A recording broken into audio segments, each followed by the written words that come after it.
শ্রাবণ মাস ভগবান শিবের অত্যন্ত প্রিয় একটি মাস এবং এই মাস জুড়ে চলে ভগবান শিবকে প্রসন্ন করার পালা। অর্থাৎ আমি আপনি সকলে মিলে ভগবান শিবকে প্রসন্ন করার জন্য ছুটছি যে কি করলে ভগবান শিব প্রসন্ন হয়ে যাবেন এবং আমার মনের ইচ্ছা, আমার সকল দুঃখ নিবারণ করবেন।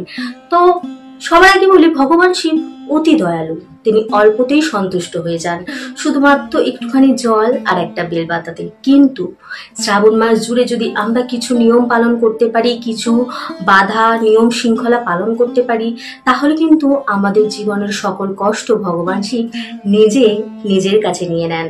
অর্থাৎ এই শ্রাবণ মাস জুড়ে ভগবান শিব মা পার্বতীকে নিয়ে ভ্রমণ করেন যে কোন ভক্ত আমার জন্য কি করছে। তো আমরা কিভাবে ভগবান শিবকে প্রসন্ন করব সেটা জানার আগে আমাদের জানতে হবে যে এই মাসে কি কি করা উচিত, কি কি করা উচিত না, কি কি খাওয়া উচিত, কি কি খাওয়া উচিত না।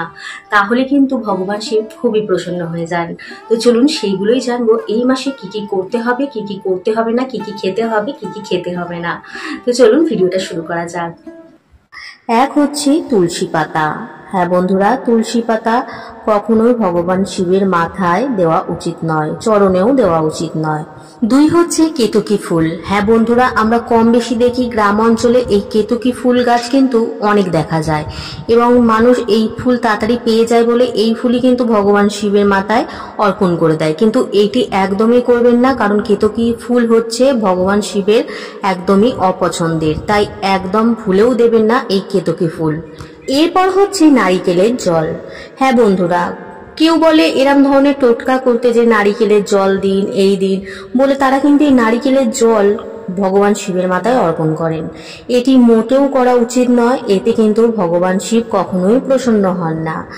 অনেকে শঙ্খ দিয়ে ভগবান শিবের মাথায় জল ঢালেন, এটিও কিন্তু একদমই উচিত না।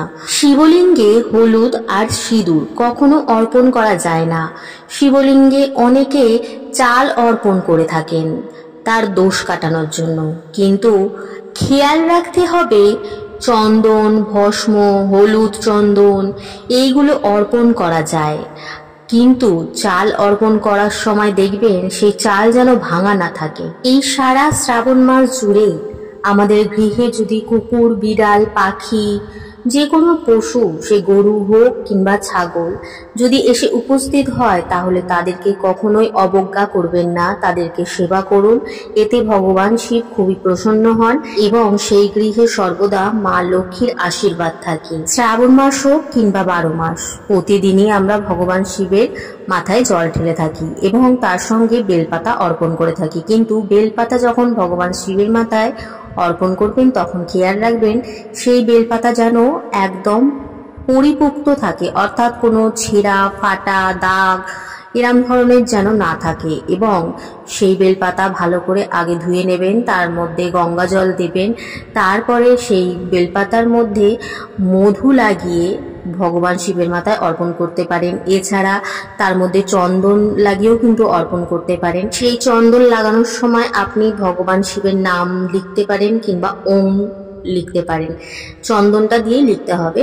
তারপর আপনি ভগবান শিবের মাথায় অর্পণ করুন সেই বেলপাতা, দেখবেন আপনার সকল মনস্কামনা কিন্তু পূরণ হবে। এবং যদি আপনি অনেকদিন ধরে দুঃখ, দারিদ্রতা এইগুলো উপভোগ করছেন, তাহলে কিন্তু অনেকটা রেহাই পাওয়া যায়।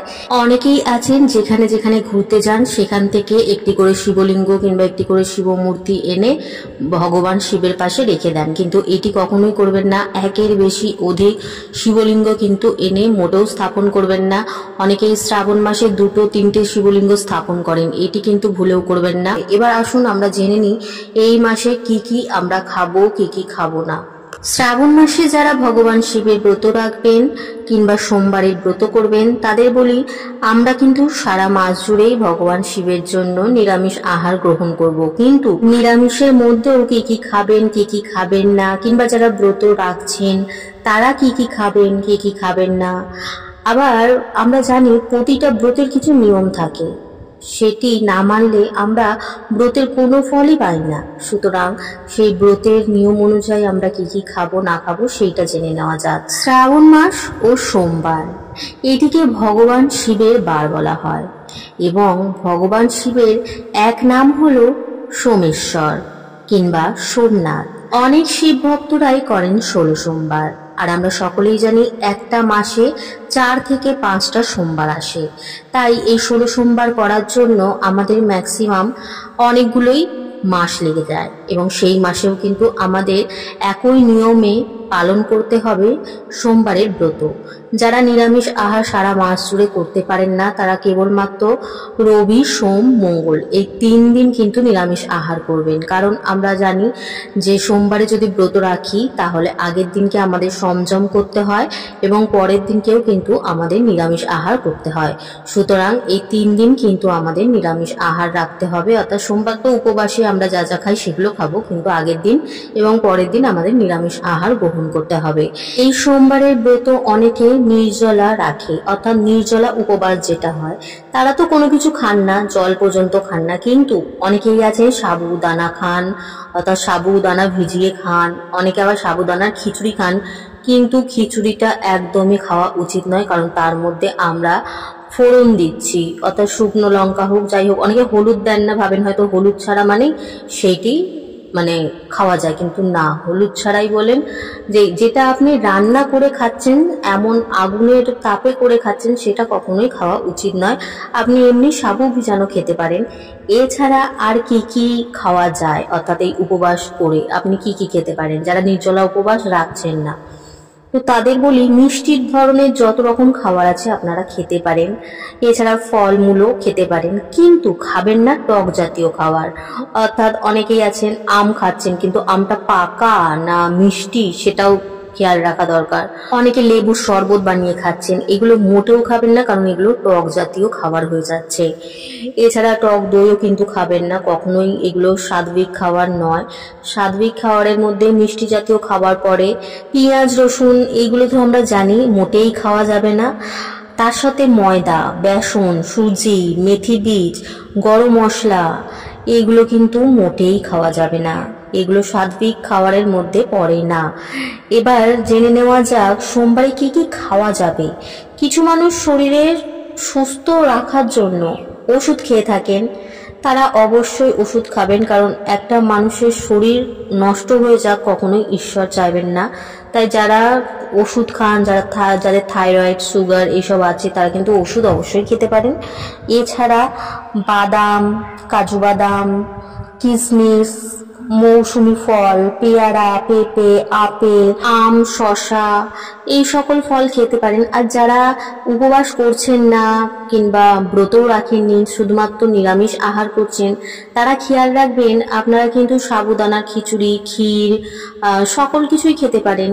আর সবজির মধ্যে কিন্তু আপনারা কুমড়ো, টমেটো, কাঁচা লঙ্কা, মিষ্টি আলু, এমনি আলু, রাঙ আলু, কচু এই সকল কিছুই খেতে পারবেন। পটল, দই, পনির, মাখন, ঘি, লস্যি, কিন্তু তরমুজ খাবেন না আর শুকনো লঙ্কা খাবেন না। বন্ধুরা, এই ছিল আজকের বিষয় যে কি কি করা যাবে, কি কি করা যাবে না, কি কি খাওয়া যাবে, কি কি খাওয়া যাবে না। কিন্তু সবচেয়ে মূল বিষয় হচ্ছে আমরা যাই নিয়ম পালন করি না কেন, মন যদি শুদ্ধ না থাকে, অর্থাৎ মনের মধ্যে নানান কীড়া, পোকা, মাকড়, নানান কুবুদ্ধি, নানান হিংসা, অহংকার এই সকল কিছু যদি থাকে, তাহলে কিন্তু ভগবান শিব কখনোই প্রসন্ন হবে না। যতই আপনি তার নাম জপ করেন, তার সেবা করেন, তাকে ফুল, বেলপাতা, দুধ সকল কিছু দিয়ে থাকেন, ভগবান শিব সবসময় চান তিনি আমাদের হৃদয়ে রয়েছেন, এবং আমাদের হৃদয়কে যদি আমরা শুদ্ধ করতে পারি তাহলে তিনি সবচেয়ে বেশি প্রসন্ন হন। তাই হৃদয়কে শুদ্ধ করার জন্য অবশ্যই ঈশ্বরের নাম জপ করতে থাকুন এবং ভালো ভালো কর্ম করতে থাকুন, ধর্মকে আগড়ে ধরুন, তাহলে কিন্তু ভগবান শিব কেন সকল দেবতারা প্রসন্ন হয়ে যাবেন। ঈশ্বর এক, কিন্তু আমরা নানান রূপে তাকে পুজো করে থাকি।